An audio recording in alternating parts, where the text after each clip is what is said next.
Hey y'all, Tommy Post here. Gonna do a little video today to talk about magazines for 22LR. This video is not about the gun, but this is a Remington 597 with an Archangel body kit on it. This funny looking thing you see back here is really just the beginning of a new shoulder stock that I'm making for it. But subject to the video is going to be magazines. Now the Remington 597 comes with a little guy that looks like this. It's made of aluminum, holds 10 rounds. They work fairly well, but they've got some issues. Option number 2 is going to be this 30 round banana mag. Says Remington on it, so you figure it would work really well. It comes with two things, or in two different styles. One is going to be a clear plastic like this, and the other one, well, this is painted, but they make a black version that it looks identical to it, but I'll talk about that as well. The other one's going to be the Promag. Promag doesn't hold 30 rounds like the Remington mag. It holds 22 rounds, but usually I only load it with about 20. So let's talk about the negatives, because unfortunately, most of it is negative. This mag, the little stock Remington 597 mag, it oxidizes. This aluminum here, now granted, it offers a better casting for the feeding of the rimfire round. It can slide in and out of it easier because it's made out of metal and it's true. So it's kind of would remind you of the steel lips that they make for the Ruger 1022. But it does oxidize, so you want to keep it somewhere where moisture is at a minimum. You should probably wipe it down with some oil so that it doesn't get all powdery and weird on you. Other than that, it feeds really well. Now the Remington mags, I've tried all of them, and several of them. The black plastic one, like I said, this one's actually painted. It's a clear one. I have had a lot better luck with the clear ones because of the style of plastic. Now, all of them have needed some sort of filing or polishing inside the lips here, because everything I've had has had a proneness to failure to feed. So the rounds would either get stuck in the mag and not go into the chamber, or they kind of pop up and get weird. But with a little bit of filing, you can actually clear out inside of here and make it nice and square again, where the bolt can actually shove the round in. And you can also file the lips here where the rim from the rimfire sits against it. But the plastic clear has always seemed to be better because of the type of plastic. The one that comes in black is almost like a polyethylene. It's a softer plastic. The clear one was easier to modify because the plastic was harder. So they're all made of two pieces, and they're kind of fused together. So you got a top half, bottom half. They fuse them together, and that's where you get the imperfections inside. It does have a removable little thing on the bottom here where you can pull the spring out, and you can clean it if you need to, but you shouldn't really have to much. In the event that you do, it is there for you. There is that option. The Promag doesn't have that option. It's fully molded on the bottom, so there's no way to take it apart and service it. It just is what it is. But I've also noticed that the Promag casting was way better. The only downside that I found with the Promag is, I don't know if you can see it, but there's a little groove right here. That groove is what locks it into the rifle. So when you pop it into place and you hear the click, it's got a little mechanism that fits in this groove and locks the mag into place. Well, on the Remington, that little groove does not go all the way through to the round. You can see it's solid right in there, even though there is a groove. But on the Promag, If you pushed it far enough in there, you could touch the round through that little crack. That makes it a little more difficult for feeding rounds into. So when you start to push them in, once you get to, I don't know, number 6, 7, or 8, the rim on the rimfire round will get caught on that little ledge right inside of there. So I've seen a lot of people say, oh, I can't seem to get more than, 7 or 8 rounds into this thing. Well,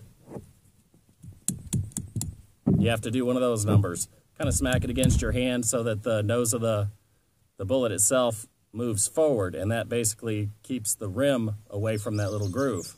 And then you can load them to full capacity. I'm going to squeeze off a few rounds, but I've only got 5 rounds in each of these, and it's not going to give you an accurate depiction on which one is better. They're just, it's all in what you want to do to make it work. I mean, I've done a lot of filing and fitting to get these Remington deals to work properly, and every so often they still have a failure to feed. Lots of times the failure to eject is going to be based on the hook that pulls the spent round casing from the chamber. So sometimes if that thing doesn't grab the round right, you'll have a failure to eject. But I don't see that that necessarily is the fault of the magazine. But the failure to feeds, that's the magazine. I've called Remington to ask them about these, and I told them, that they're junk. They're just garbage. You shouldn't have to put that much work into a brand new product. And Remington told me, yeah, we know it says our name on it. We know it says Remington, but we don't really make them. They're made by somebody else, and they just happen to have the Remington name on them. So Remington did not want to do anything for me in exchanging these, which is what led to me experimenting to actually clean up the lips and to file out the groove in the back where the bolt can push the round forward. And with enough work and enough love and using the metal one as your guideline to make sure that your groove is big enough, shaped the same way, you can actually modify these things. Now, one thing you should never ever do with these, don't load them to capacity and then throw them in your rifle case and expect that they're going to be in one piece when you open it back up again. I don't know if it's the heat or the pressure from the spring or both, but after a while, these things will split in half, right down the middle, split open, and all the rounds shoot out of it. And then you find yourself having to glue them back together or get another one and start over. But I glued these back together because I made that mistake. I left a couple of rounds, or a couple of mags full of rounds in my case. I went to do a little shooting and they were split open and basically they were junk again. Now I will tell you, the fitment in the rifle is different from the Promag to the Remington. The Promag is kind of looser. If you look here, put the Promag in, you can see it kind of wiggle side to side. It really doesn't have anything to do with how it shoots. I don't see it as a big negative, but it is a looser fit than the Remington mag is going to be. Remington mag fits pretty much nice and tight, doesn't move around. On the Archangel body kit, there's a bolt that goes right up in the middle in front of where the mag seats. So what you have to do is you have to kind of grind it out a little bit right here to make room for that bolt. You don't have to do that when you have a stock 597 body trim, but you do with this thing. So you'll see a little groove on the Remington mag right here, but it was not necessary on the Promag. That's pretty much all I have to say. I'm going to squeeze off a couple of rounds for you. Like I said, you're not really going to get an accurate depiction on which one works better. I'm just going to shoot it to shoot it. We'll start right here. The neat thing about painting these black and buying the clear one is I've seen some people put a piece of tape along this edge right here and then paint it black. You peel the tape away and you can still see through that little strip how many rounds are in the mag. So that's kind of cool. I've glued these back together so they fit a little tighter into the gun than they used to. I'm actually going to make a cap that slides over this. This seems to be the weak end, so that if you want to load your mags and leave them in storage full of rounds. If you had something that slid over here to hold it tight so that it can't split apart, it probably wouldn't ruin your mags. I haven't made one yet, but I will. So, here it is. Start with the little factory mag right here.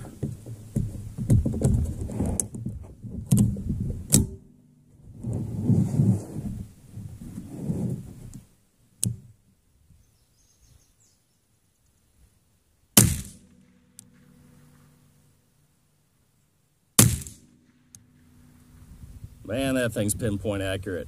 Shooting at 50 yards at a little spinner target. It's not in the video, but I can tell you, that's 2 hits.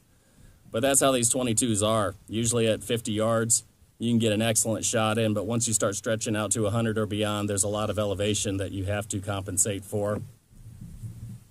So I just shoot at 50 yards because this is just a squirrel gun.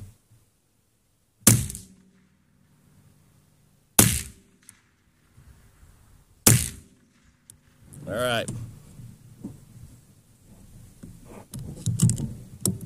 Had an extra round in that one. I was only going to shoot it 5 times. Next, we'll go on to Remington mag.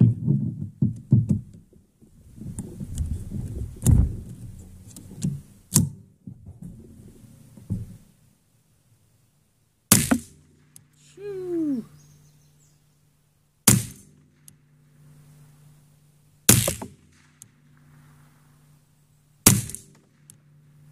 That never gets old.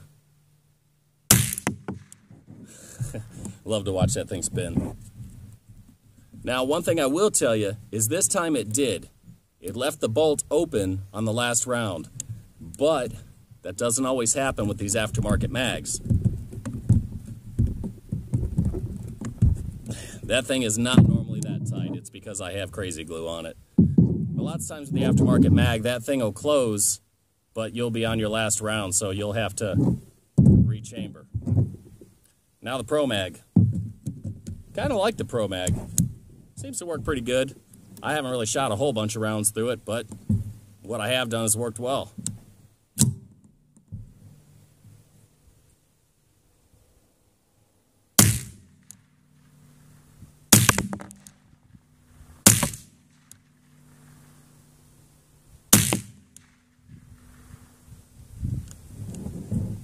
That's why I had an extra round. I knew I counted them out. I actually put one too many. Nope. Oh, there's a failure to feed.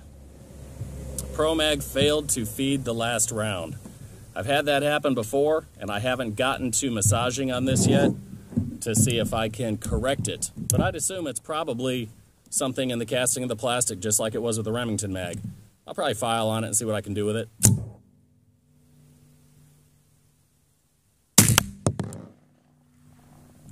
And that one, same story. Very last round with the Promag. But I don't want you guys to just automatically think the Promag's bad because it did that. It's really not a bad mag. Just needs some love.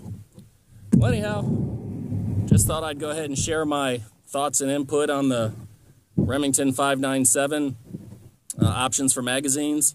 I probably should have bought a Ruger 1022 because they have a whole lot more aftermarket support available for them. But I got no complaints. This has been a good gun.